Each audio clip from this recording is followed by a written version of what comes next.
The 2025 side-by-sides from CANAM are here. Let's talk about it. Hey everybody, it's Nick Olson, CHUPACABRA Off-Road, and the 2025 MAV R 4-seater is real. We've been speculating on this for quite a while, and finally it's here. You guys have been following the channel for a while. About 1 year ago, we did a comprehensive shootout of the 4-seat vehicles, which was the Polaris Pro R versus the new kid on the block, the Speed UTV at the time, and then with the Can-Am, we had to go ahead and compare it against the X3, which is a bit of a bummer because we were hoping the MAV R 4-seater would have come to light sooner. But anyway, it's here, and I'm sure they've got it ready to go. And it's exciting to see what the specs are, the prices, and all that. So let's talk about a couple of those real quick. So building off of the 2-seat MAV R, the horsepower is the same, the suspension layout, basically everything is the same other than we've got 2 seats instead of 4. The wheelbase gets stretched from an X3 4-seater 7.5 inches longer. This wheelbase is 142.5 inches long. And tip to tail, it's about 11 inches longer than a 4-seat X3. So I just get that out of the way. I've talked a lot on this channel about wheelbase. Now, channeling my inner bike nerd, in my bike nerd era, we obsess over millimeters, talking about handling characteristics. That's one of the things we like to do here on this channel, is talking about how they would compare.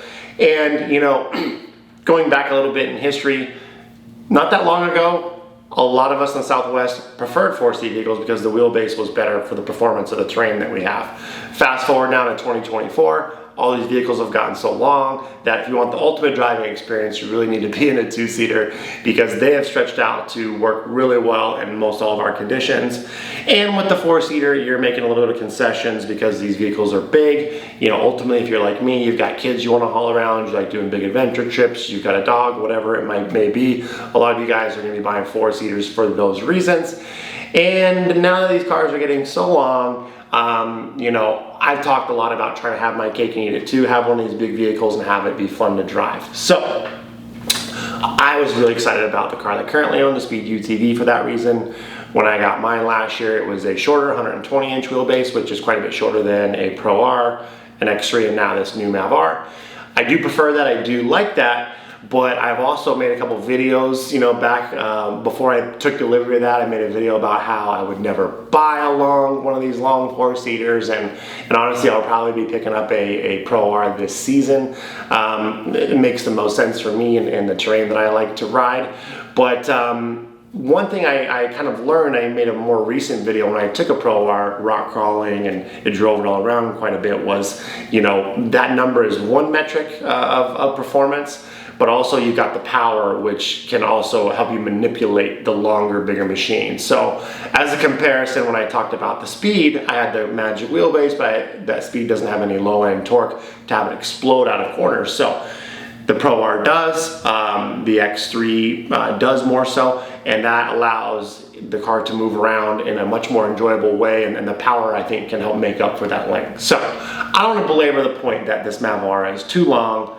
It does look proportionally cool. I think they did a nice job with the doors, but I watched the video release from the president, and it's pretty funny that they are driving up and down some stairs and the middle of the belly drags on stairs. I'm not sure if you guys noticed that. I thought it was a little humorous, and you know, it's just a long car. So, you know, for a lot of you guys, performance-wise, I say all this to say, you know, we're going to make some concessions when you go with a 4-seat. So a lot of you are excited for the release of this vehicle. A lot of you guys don't want a CVT belt car, and now we've got a DCT transmission 4-seat option, which is very cool.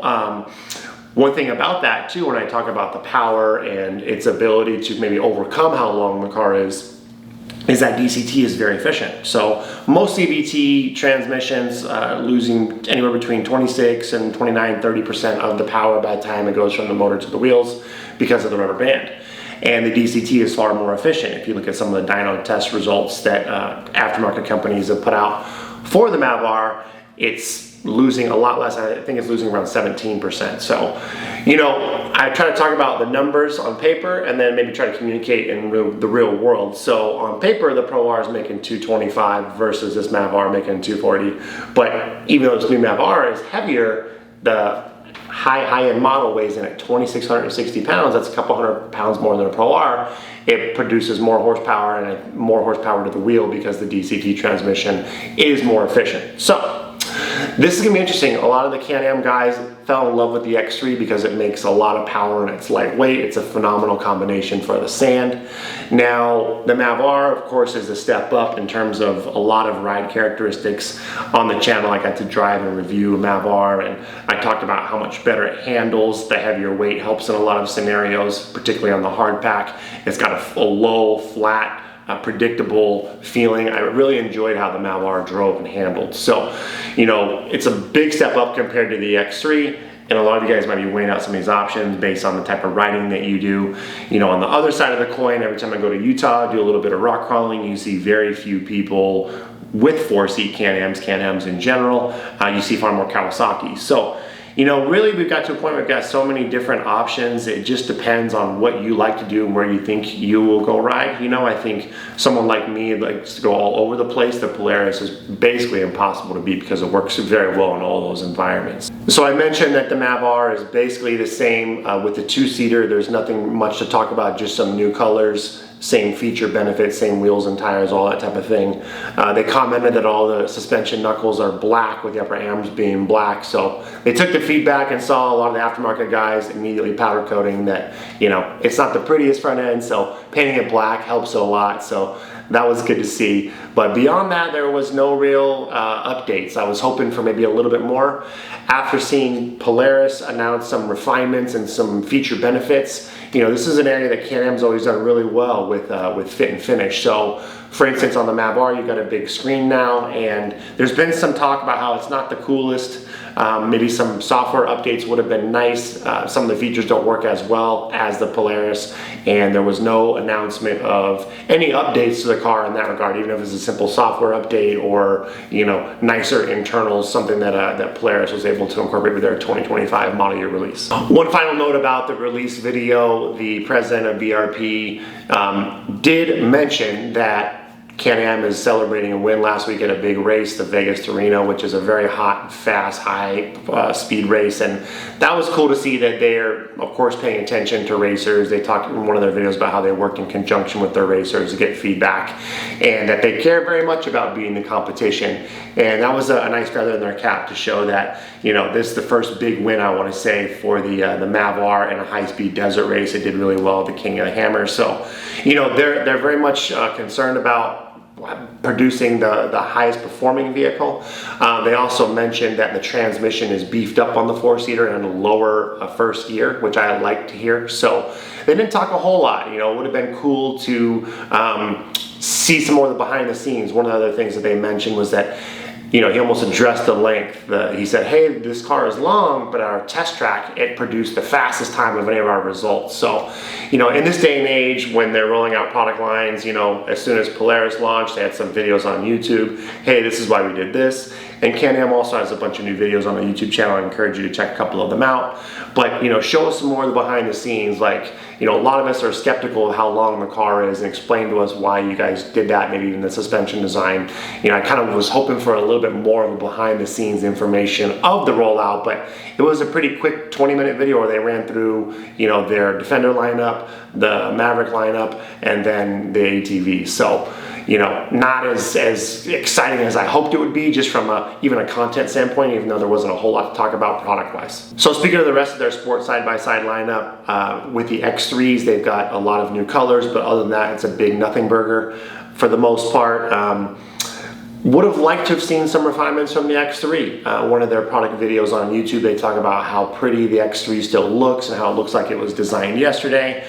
But if you watch our shootout, you know, one of the big detractors was how long in the tooth it was in terms of no, you know, inner screen, no refinements, and it would have been nice to see some upgrades, you know, some changes to the X3, because that's still a vehicle that a lot of us in the Southwest love and hits a good price point. So I say that to say, you know, the big competitor now, you look at the different price points of the X3, is going to line up to what was a Turbo R, is now the Pro S model, and the Maverick X3 lines up nicely, $3,500 cheaper if we're talking the Smart Shock or Live Valve high-end 4-seat models. It's a lot less expensive. So For a lot of you Can-Am faithful, that still might be the car for you, particularly if you like to dune. It makes more power than the Pro S, it's lighter weight, and but at the expense of it not being as updated, whereas the Pro S has a new front fascia, it has some cool features to bring some more airflow into the cab, and it's got a better system, of course, with the ride command and the live valve is just a better overall, more integrated system internally. So it really just depends on what you want to do, I think, when you're talking about those two, because we've kind of got two big tiers now, I feel like, in the sport side-by-side market. Of course, you've got the top dogs, Pro R, Mav R, and then for quite a bit less money, which makes a lot more sense for a lot of people, also based on where you like to ride.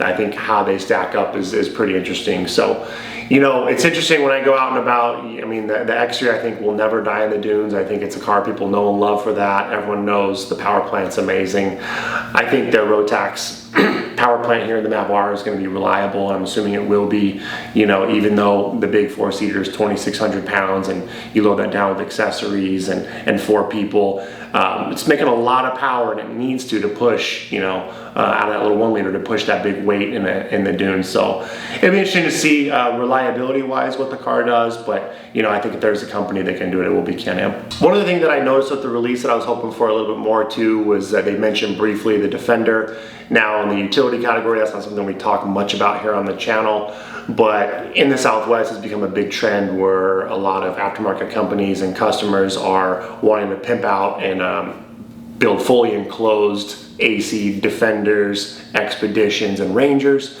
And it seemed like Defender's got a lot of momentum in terms of people wanting to do custom builds here in Arizona. It's a bit of a trend, maybe a little bit more of a niche, but a lot of people are excited and talk a lot about staying out of the dust and having full air conditioning. And it would have been cool to see Can-Am launch a Defender, maybe a little bit wider, a little bit taller. You could put some bigger tires on it from the get-go and maybe try to one-up Polaris. The Expedition is already, I think, on a much higher performance scale with the suspension performance, and that car, people are interested in it, and I think it is like a trend. I think it's, like I've said on other videos, where else can we really go at this point other than fully enclosed high performance sport side by side with air conditioning? So, not overly surprised, but again, kind of hoping for a little bit more out of this release, and we didn't really get it. So let me know what you guys think in the comments below. Are you guys interested in the new Mav R? I know a lot of the Can-Am faithful are. A lot of you guys don't want a CVT belt, you're over it. I think it's proven itself to be pretty reliable and race proven